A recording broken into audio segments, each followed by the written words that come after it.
Tim Conway passed away just a few days ago. I've been meaning to make a video about Tim long before his passing.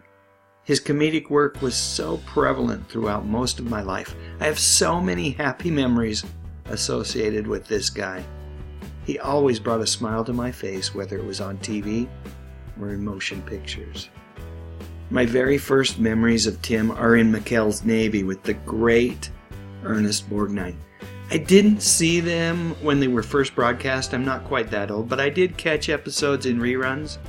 And Tim's Ensign Parker was one of my favorites on the show. Tim, by the way, had served in the military in the late 50s, and he was able to draw from those experiences as he developed the character. While making McHale's Navy, Borgnine and Conway would form a friendship that would last a lifetime. Tim had a way of doing that. At first, Borgnine would be Tim's mentor, but later on in life, well, let's just say that they were more than equals when it came to their craft.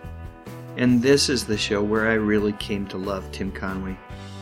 He was just so darn funny, so amazingly versatile. The Carol Burnett show was required viewing in our home growing up, and even though Tim wasn't a full-time cast member during those early seasons, I really think that whenever he showed up, he was the funniest person on the screen. The range of characters that he could play, he was truly a comedic jack of all trades.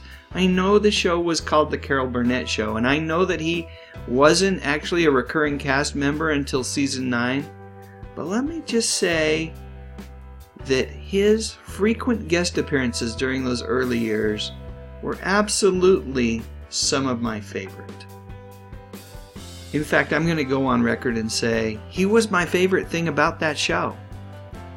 And in 1975, while Tim was still making frequent guest appearances on Carol Burnett, we were also introduced to the comedy duo of Knotts and Conway in Disney's The Apple Dumpling Gang.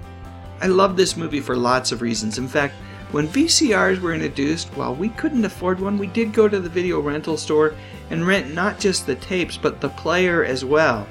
Anyway, I remember getting into a huge argument with a family member, my sister, because I would always want to rent this movie out. And she was right. I really should have mixed things up a bit. But still, watching these two together is such a joy.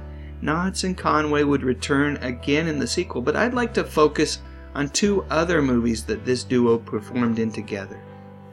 Anyone remember The Prize Fighter? Co-written by Conway, this film was a huge hit for Roger Corman's New World Pictures and cemented in my mind that Knotts and Conway were possibly the funniest people in the world, especially when they were together.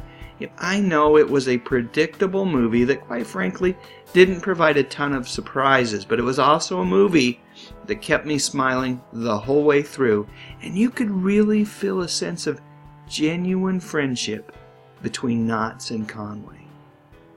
That friendship would show up again a year later when the duo reformed for The Private Eyes, again co-written by Conway and distributed by New World Pictures.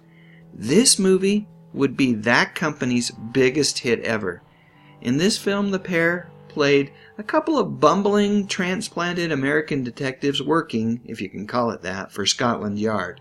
You know, no one could bumble like Conway and Knotts.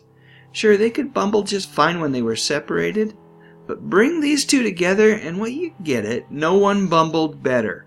While Tim and Don would make a cameo appearance together in one of the Cannonball Run movies, this really was the last time that they shared serious screen time together. Okay, here's my big confession. I know Dorf was a big hit for Conway in the 80s. Every time I turned on MTV or any cable channel for that matter, there seemed to be a commercial for one of his Dorf videos. Of course, Dorf on Golf was the first, but there was a bunch of these videos where Tim took his Dorf character all sorts of places, doing all sorts of crazy things. That said, they weren't my favorite. I'd rather go back and watch anything else that he's done, especially his movies with Don Knotts. Still, I know that I am in the minority here.